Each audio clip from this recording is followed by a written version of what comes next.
श्रीमती गीता जैन, श्रीमती श्रीनिवास वनगा, श्रीयुत मोहम्मद इस्माइल, श्रीयुत रत्नाकर गुट्टे। मोहम्मद इस्माइल। अध्यक्ष महोदय, additional budget पर चर्चा के लिए कहने के लिए आपने मुझे समय दिया, मैं आपका बहुत बहुत शुक्रगुजार हूँ। होम मिनिस्ट्री से मुताल्लिक मुझे अपनी बात रखनी है।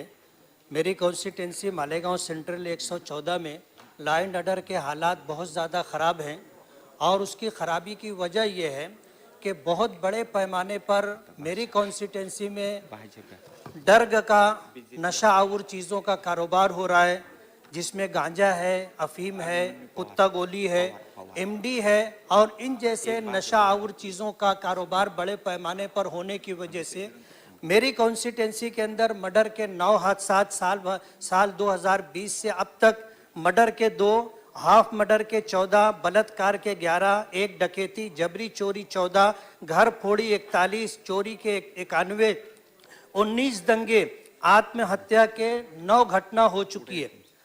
और इस सिलसिले के अंदर डिपार्टमेंट से बार बार बात करने के बाद भी कोई कार्रवाई होती नजर नहीं आ रही है और नशे का कारोबार करने वाले जो लोग हैं, ऐसा लगता है कि डिपार्टमेंट की तरफ से कहीं ना कहीं उनको छूट दी जा रही है, जिसकी वजह से ये कारोबार बढ़ता जा रहा है। हालात खराब होने की वजह से आज हफ्ता भर काम करने वाला मजदूर जब अपनी तनख्वाह लेकर के जाने लगता है तो उसे कटर मार करके उससे उसके हफ्ते भर की कमाई छीन ली जाती है। मोटरसाइकिल बड़े पैमाने पर चोरी हो रही है और चोरी करने वालों का कोई जो है अता पता नहीं है। ऐसे हालात के अंदर मैं आपके तवज्जुह से हमारे होम मिनिस्टर साहब से ये गुजारिश करूंगा कि शहर के हालात जिस तरह बिगड़ते जा रहे हैं उसको कंट्रोल में लाने के लिए कुछ न कुछ हमारी तरफ तवज्जो देनी चाहिए। दूसरा विषय मैं हेल्थ डिपार्टमेंट से मुताल्लिक रखना चाहता हूं। कोरोना के दौरान फरवरी और मार्च में मालेगांव के हालात बहुत ज़्यादा ख़राब थे और 1000 से ज़्यादा तादाद में लोगों की अमवात हुई। उस मौके पर हमारे हेल्थ मिनिस्टर राजेश टोपे साहब ने मालेगांव का 2 मरतबा दौरा किया और उनके तवज्जुह से मालेगांव को काफ़ी राहत मिली है। मैं इस सिलसिले में आपके तवज्जुह से राजेश टोपे साहब का, सरकार का बहुत बहुत शुक्रगुजार हूँ। सार्वजनिक बांधकाम डिपार्टमेंट से मुताल्लिक मुझे जो बात कहनी है कि आज से 20-21 साल पहले मालेगांव बाईपास हाईवे बनाया गया था, लेकिन सर्विस रोड, अंडरग्राउंड रास्ता और फ्लाईओवर न होने की वजह से आज 20 साल में तकरीबन 455 लोग और 1262 लोग रोज रोड क्रॉस करते हुए जख्मी हुए। इस सिलसिले में आपके माध्यम से मेरी सरकार से ये गुजारिश है कि 20 साल का अरसा गुजर जाने के बाद भी सर्विस रोड नहीं है, अंडरग्राउंड रास्तों की सहूलत नहीं है और जहां फ्लाईओवर होना चाहिए था वहां फ्लाईओवर नहीं है। उसकी वजह से 455 लोगों की मौत हो चुकी है। सरकार को इस तरफ तवज्जो देनी चाहिए। और इसी तरह जो है हेल्थ डिपार्टमेंट से मुताल्लिक मुझे जो बात कहनी है कि मालेगांव सार्वजनिक हॉस्पिटल के एरिए में महिला बाल रुग्णालय को सरकार ने मंजूरी दी है और 36 करोड़ रुपए का बजट मंजूर किया है।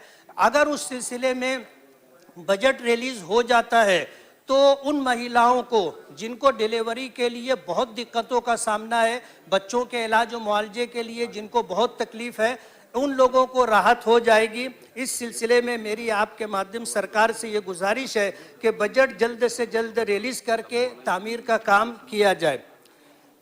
मालेगांव एक टेक्सटाइल सिटी है और रोजगार का सबसे बड़ा जरिया यही पावरलूम और टेक्सटाइल है।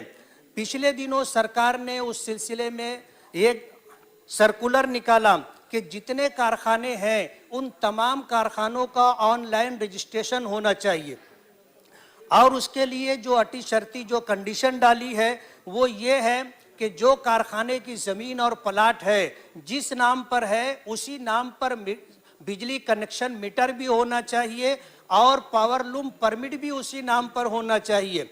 मैं ये बताना चाहता हूँ कि ये बाप दादा से आया हुआ कारोबार है और आज ये शर्त तो पूरी करना हम लोगों के लिए बहुत मुश्किल है। जमीन प्लाट किसी और के नाम पर है, पावर लूम कनेक्शन पुराना होने की वजह से किसी और के नाम पर है, और सरकार का पिछले दिनों जो सर्कुलर था, जो कानून था कि 4 लूम से ज्यादा परमिट एक आदमी के नाम पर नहीं हो सकता।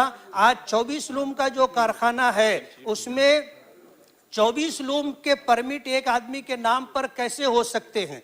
मेरी आपसे ये गुजारिश है कि ये इन शराइत को आसान किया जाए, और बेहतर होगा कि रजिस्ट्रेशन के लिए जो सर्कुलर निकाला गया है उसे रद्द किया जाए।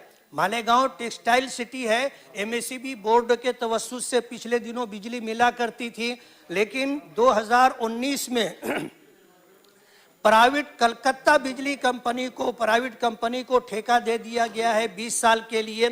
कंपनी ने लॉकडाउन के बाद फरवरी 2021 में ताबा लिया, और ताबा लेने के बाद जो सहूलतें मिलनी चाहिए आज तक लोगों को सहूलतें मिली नहीं है। मेरी आपके माध्यम से गुजारिश है, नया बिजली कनेक्शन आसानी से मिलना चाहिए, और इसी तरह 3 फेज का कनेक्शन मिलना चाहिए, और बिजली जो बार बार जो है कंडक्टर टूट जाता है और लॉकडाउन की वजह से जो हालात हैं, इसके पेश नज़र जो है कोई ना कोई सहूलत सरकार की तरफ से बिजली कंपनी को आदेश दे करके मिलनी चाहिए। आज इस मौके पर आपने मुझे कहने का मौका दिया, मैं आपका बहुत बहुत शुक्रगुजार हूँ, और ये उम्मीद करता हूं कि जो गुजारिशात मैंने की है उस पर अमल आवरी होगी और लोगों को जल्द से जल्द सहूलत मिलेगी। बहुत बहुत शुक्रिया। श्रीयुत अभिमन्यु पवार।